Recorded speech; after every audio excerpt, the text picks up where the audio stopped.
Sí, sí, sí. Bueno, pues no hubo cambio más justo en la ciudad de Madrid que el que se quitara la calle dedicada a Millán Astray y se pusiera de El nombre dirigente de la Legión. exactamente, y que se pusiera de nombre Maestra Justa Freire. Cuando se dice maestra es literal, se podría poner maestra o se podría poner pedagoga, pero resulta que varias asociaciones patrióticas, franquistas, etcétera, recurrieron esa decisión y, y bueno, la sentencia que dio un magistrado no era firme, pero el Ayuntamiento de Madrid no lo recurrió. Entonces se volvió a cambiar la calle de Maestra Justa Freire por Millán Astray otra vez. Esas imágenes están ahí. El operario del ayuntamiento quitando de nuevo los tornillos o los clavos que ajustaban el cartel de Justa Freire, quitar a la maestra Justa Freire, tan querida, una persona de la que tanto tenemos que saber, y poner de nuevo, otra vez está Millán Astray ahí en las calles de Madrid. El 22 de mayo o así se va a hacer una manifestación, los vecinos van a hacer una manifestación, pero yo creo que es algo que no corresponde solo a la política local, sino que es una cosa que nos afecta a todos, porque ahora hemos traído una persona aquí al estudio esta tarde que nos va a contar quién fue para España, para la educación española, la maestra Justa Freire. María del Mar del Pozo, buenas tardes. Hola, buenas tardes. María del Mar es catedrática de Historia de la Educación de la Universidad de Alcalá y autora del libro Justa Freire o La pasión de educar. ¿Quién era Justa? Pues Justa Freire era una maestra, pero cuando uno dice una maestra es que dice mucho con esa palabra, por eso nunca la hubiéramos llamado pedagoga, y yo soy pedagoga, pero maestra es mucho más, es esa persona que ayuda a los niños desde el principio, está con ellos y les puede cambiar la vida. Y sobre todo una maestra de los años 20 o 30 podía cambiar la vida de los niños, algo que pues ahora no nos es tan conocido, pero el centro educativo, la escuela, y en aquel momento la escuela pública, que era la que defendió siempre Justa Freire, era el centro de la vida del barrio. A través de esa escuela se podía cambiar la vida de la comunidad, pues de muchas maneras, abriendo una biblioteca y animando a los padres a que fueran a la biblioteca, y en la biblioteca del Grupo Escolar Cervantes, donde Justa fue maestra muchos años, había libros de Ortega y Gasset, y los padres del Cuatro Caminos, del barrio de Cuatro Caminos, la mayoría de ellos obreros, leían Ortega y Gasset, leían Antonio Machado, cuando aún había escrito sus poemas en una revista y aún no se habían publicado en un libro, todo eso lo hacían. Entonces, y eso solamente se podía hacer desde la escuela, porque no había otros medios de comunicación. Entonces, los maestros y maestras de esa época, de los años 20, de los años 30, el valor y el poder que tienen es impresionante, porque consiguieron cambiar la sociedad desde su aula. Claro, porque estamos hablando de una generación de maestros y maestras que lo primero que querían era erradicar el analfabetismo lacerante que había en España, elevar la cultura de la clase obrera, colegios públicos a los que iban como los olvidados de la educación, y lo que intentan es dignificar la educación pública y convertirse en centros también culturales del barrio, ¿no? Sí, la idea que tienen de escuela pública es que tiene que ser igual para todos, y que en las aulas, en los bancos, tiene que estar lo mismo el hijo del rico que el del pobre, el hijo del protestante que del católico o del ateo, tienen que estar sin ninguna diferencia ni social, ni religiosa, ni política, tienen que estar todos. Pero el problema es que la escuela pública era la de los pobres. Para conseguir que todos quieran ir a ella, tienes que hacer una escuela pública de calidad, con una formación cultural grande, con una serie de actividades importantes, con con muchísimas cosas, y eso es lo que hacen unas escuelas que son las escuelas que las llamamos siempre de la República, aunque habían empezado pues por lo menos una década antes, que tienen todo tipo de servicios educativos, que tienen incluso piscinas, que tienen salón de actos donde se pone cine para los padres y para los niños, y donde además se da un currículum de materias muy amplio, donde además se hacen visitas culturales. En fin, es un centro que cuando van surgiendo y las familias de clase baja, de clase media e incluso algunas veces de clase alta se dan cuenta de lo que sus niños y niñas pueden aprender, pues acaban llevando ahí a los hijos, y eso era lo que estaba sucediendo pues ya en la República, en los años de la República. Pero luego llega la guerra. ¿Qué es lo que hace Justa entonces? Bueno, pues Justa en la guerra lo primero que hace, y eso es una labor poco conocida, la guerra en Madrid, 2 días después los padres salen de su casa y se van al frente y los niños se quedan solos, y es el 18 de julio. Las escuelas están cerradas. Y los inspectores de Madrid, algunos de ellos, reúnen a los directores de colegio en plenas vacaciones y dicen, hay que hacer algo con estos niños. Y Justa, en su colegio, que en aquel momento es el Alfredo Calderón, lo abre como residencia infantil para todos aquellos niños y niñas que quieran ir, que no son necesariamente los de su barrio, son los que quieran ir, y a muchos de ellos pues les tienen que lavar, les tienen que dar de comer, y les empiezan además a educar. Son las residencias infantiles donde se recogió a los niños en esos días. Claro, como lugar seguro para que no estuvieran solos mientras sus padres estaban en el frente. Luego la cosa no funciona, porque es que en octubre bombardean Madrid. Claro. Es una cosa espantosa y los niños ya no están seguros, y hay que organizar autobuses para que se vayan a Valencia, y en uno de esos autobuses se va a Justa Freire para organizar las colonias escolares en Valencia. Ahí están las colonias escolares en Valencia. Yo he visto fotos sobre esos colegios de las colonias escolares de los niños refugiados en Levante. Son increíbles, sí. María del Mar, porque son los niños saltando, jugando en la playa, desnudos, cantando. Es como un ideal de educación. Eso mientras la guerra está sucediendo en España. Pues es algo absolutamente contradictorio. Cuando la guerra está sucediendo en España, es el primer momento en el que se puede llevar a cabo el ideal educativo que hay en aquella época, que es el de la escuela nueva, que es que la escuela se convierta en una casa de educación. Es decir, que el niño se sienta en la escuela como si fuera su casa, y darles una formación absolutamente integral, donde esté incluido todo, desde el cuidado de la casa, y niños y niñas cocinan, lavan, hacen talleres de trabajos manuales, cultivan su jardín, y luego también, claro, hacen actividades instructivas, hacen todo lo que se puede hacer. Tienen una mejor alimentación que en Madrid, y en general son felices. Lo que pasa es que la guerra termina. Sí. Y gana quienes ganan. Sí. Y Justa decide volver a Madrid. Justa la envían a Madrid, Justa la envían de vuelta porque en los últimos meses las autoridades, que ya son anarquistas, pues un poco, digamos, que se la quitan de encima. Es decir, es así, ella tiene que volver pues un poco hundida por la situación, y llega a Madrid y ahí se pone a esperar a ver qué sucede. Eso es tremendo, porque están esperando sin saber. Yo he reconstruido la historia a través del periódico, porque no había más noticias que lo que decía el periódico.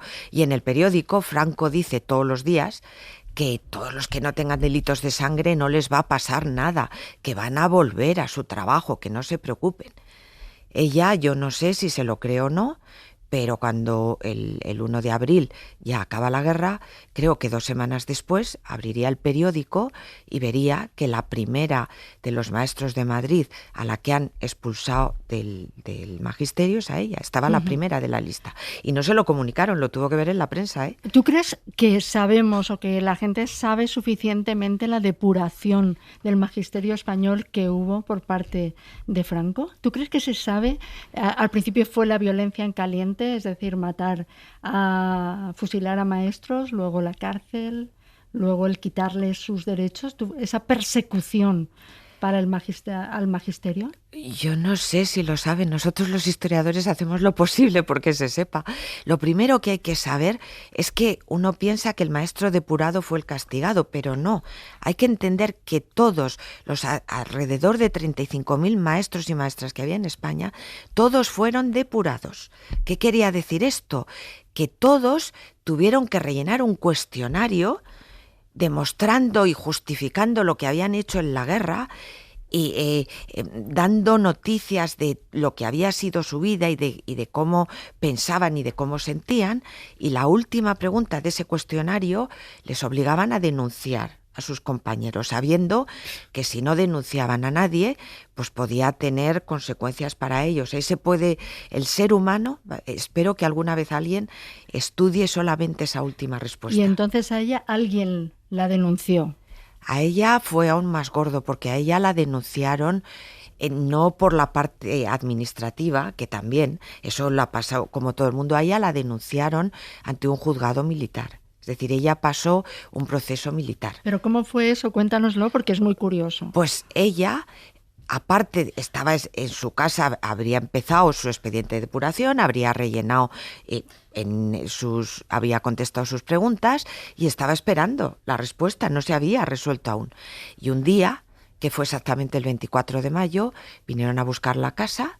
El 24 de mayo de 1939 la vinieron a buscar unos policías y ella estaba y solo se la llevaron. Y se la llevaron y tuvo que comparecer ante el juez. No sabía de qué se la denunciaba, pero el juez en ese momento la debió de ver tan buena persona que no quería dejarle en la cárcel. Y entonces le dijo, mire usted, si alguien puede hablar por usted y avalarla, se vuelve a su casa. Y ella, que era inocente, optimista y muy buena persona, dijo, claro, si cuando venía hasta aquí he visto a un maestro, uno de los maestros de mi colegio, ese me puede avalar. Y le dijo el juez, pues mire usted, señora, es que este es el que la denuncia. Y efectivamente, eso, afortunadamente, abrieron por fin los archivos militares y yo pude ver toda la documentación y ahí está la denuncia en un papelito así muy corto de este maestro que la denuncia porque dice que en su escuela se cantó una canción rusa y además los niños levantaron el puño. Lo de levantar el puño es imposible. Además, el día que dice que sucedió, hay un diario de Justa Freire, escribía todos los días y cuenta lo que pasa ese día y no hay ninguna, vamos, lo hubiera notado y no pasó, no sucedió eso. Al final termina en la cárcel, en Ventas. ¿De qué la acusaron concretamente y cuánto tiempo estuvo allí? ¿Cómo fue esa época en la cárcel? Hay varias acusaciones porque incluso se ve que los jueces se resisten, pero al final, bueno, pues intervienen muchas personas y la acusación es de auxilio a la rebelión militar. Y claro, esa era una acusación generalizada y para todo el mundo y cuando ya te caía esa acusación, pues me parece que al final fueron 12 años de cárcel, con lo cual, bueno, luego lo fue liberando, pero ya tuvo que ir a la cárcel y se pasó como mínimo 2 años. Como mínimo 2 años y ahí es donde entramos en la prisión, fue Ventas, ¿no? Uh-huh. Y donde Justa se convierte en un personaje dentro de la prisión porque es de estas maestras que siguieron ejerciendo dentro de la cárcel. Es que el que es maestro es siempre maestro, hasta el último momento. Y por eso yo digo siempre que Justa fue feliz en la cárcel. Y diréis, qué locura, ¿eh? Si no tenía nada. Fue feliz porque a los 3 días de haber entrado en la cárcel, cuando cualquiera estaríamos con una depresión de caballo, ella había empezado a organizar ya la escuela de Santa Teresa y había organizado el coro. El coro, fíjate, el coro. Cuando además decían que las canciones populares consolaban muchísimo a las presas porque les hacían pensar en su tierra de origen. Claro, las canciones, hay que tener en cuenta que en la cárcel se quería despersonalizar y quitar la dignidad de las presas. Ese era el objetivo, de muchas maneras. Y lo que quiere Justa es lo contrario, que no pierdan su identidad, que sigan siendo ellas. Y tienes pocos elementos para hacerlo, pero uno de ellos es la presa de Santander, que las movían de sitio para que no pudieran venir a verlas. ¿qué tiene para recordar a su tierra? Si no tiene nada, las canciones. Entonces ella recuerda qué canción cantaba, se la aprende el coro, la cantan todos y todas, y así ella recuerda su pueblo. Y la memoria la hace seguir teniendo pues su identidad como persona, y al final construyen primero con las canciones que ya tenía justa y luego pues el repertorio se fue haciendo entre todas. También es una forma de crear un sentimiento de comunidad que era fundamental, claro. ¿Cómo llegas tú, María del Mar, a reconstruir toda la vida de Justa Freire?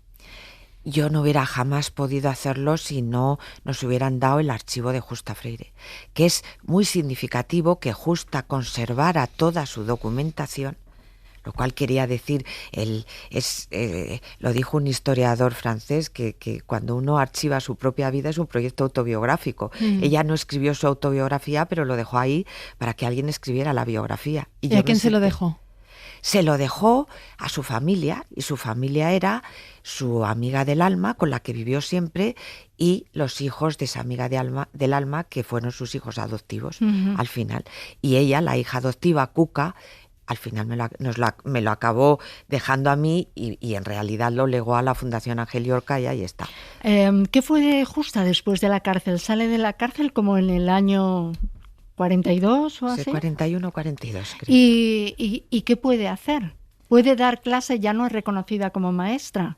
En la cárcel se acabó enterando de que ya la habían expulsado. Allí en la cárcel ya la han expulsado del servicio, separación del servicio se decía, y además sale marcada. Porque claro, sale con un expediente de penales sobre, es decir, que nadie le va a dar trabajo.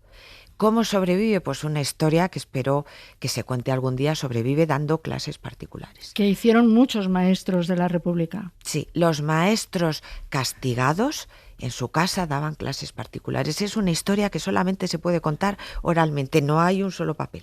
La tienes que contar tú. La tienen que contar los alumnos de esos maestros, sí. Que si vienen y nos dan su testimonio, la acabaremos contando. Yo entrevisté a bastantes alumnos de Justa Freire de esa época. Ella se preparaba sus lecciones como si fuera cuando iba al colegio, y los niños, algunos niños que por la mañana iban a la escuela, que ya no se llamaba Alfredo Calderón, se llamaba Padre Poveda, y aunque era pública se había puesto en manos de las teresianas, por la tarde iban con Justa Freire a aprender, porque los padres sabían que iban a recibir muchísima mejor educación con Justa. Y se fue haciendo un nombre, dando muchas clases particulares, hasta que al cabo de 2 o 3 años pues la vino a salvar no era el director, pero una figura muy representativa del Colegio Británico, Starkey, el señor Starkey, y la colocó primero como secretaria y luego ya como profesora de folclore y de literatura. Y ahí educó a los hijos de los ministros del franquismo. Increíble es esto, ¿eh? Es que me parece una historia que tú has escrito la biografía de Justa, pero hay mucho más que contar alrededor de todo esto, ¿no? Sí, los colegios como el Liceo Francés, el Colegio Alemán, el Colegio Británico también dieron cabida a los maestros represaliados. Hay muchos que dieron allí clase. Sí, no solamente fue Justa. ¿Qué dice María del Mar de nosotros como sociedad? Pues eso, que permitamos que quiten la calle de Justa Freire para poner otra vez la de Millán Astray. Pues, hombre, como nosotros como sociedad, yo creo que dice cosas positivas en el sentido de que se está luchando. Es decir, que hay que depurar responsabilidades de las personas que la tienen. Y esto ha sido pues un juez que ha dado una sentencia negativa, y luego pues un ayuntamiento que la ha quitado, pero la sociedad no ha parado, se podía haber olvidado, y la verdad es que desde ese momento se construyó una plataforma, se organizó una plataforma Calles Dignas, que ahora se llama Calles Dignas Justa Freire, que siguen haciendo actividades continuamente. La próxima es el 24 de mayo. El 24 de mayo. Que es un día significativo porque fue el día que Justa entró en la cárcel. Sí, no. Y el 24 de mayo, y entonces ese día se ha organizado un concurso, pero sin premios, es decir, una convocatoria abierta para que todo aquel que tenga un proyecto cultural, canciones, poemas, algo artístico, que lo lleve, y ese día se expondrá, ese día será un acto público y se expondrá y se hará público. ¿Y dónde dices que podemos acercarnos? Ay, pues os lo dije, ahora mismo no me acuerdo, pero os lo dije ayer. Si me dais el móvil, lo tengo. No, el Centro Cultural Paco de Lucía de Madrid, ¿no? Exactamente, ahí es. Centro Cultural Paco de Lucía. En el Centro Cultural Paco de Lucía, que no sé la dirección, pero ahí es, sé que es a las 11 de la mañana. Pues a las 11 de la mañana estaremos. Pues María del Mar del Pozo, catedrática de Historia de la Educación de la Universidad de Alcalá y autora del libro Justa Freire o La pasión de educar, muchísimas gracias por rescatar la figura, la vida de Justa y por venir a contárnoslo a la ventana. Bien, y a ti, Elvira, muchísimas gracias por traernos también esta historia. Esta historia tan potente, y además, fíjate, a mí me emocionó mucho después de saber la historia de Justa, de que creara el coro en la cárcel, de que acercara a esas presas tan necesitadas de su origen, de su tierra, de su familia, que les acercara a las canciones. Me emocionó muchísimo escuchar la voz de Justa Freire. ¿Se conserva la voz de Justa Freire? Sí, se conserva. Sí, con 2 canciones. La podemos escuchar. Lavo el pañuelo, saber quisieras, me lo ha lavado una serrana en el río de Atocha que corre el agua.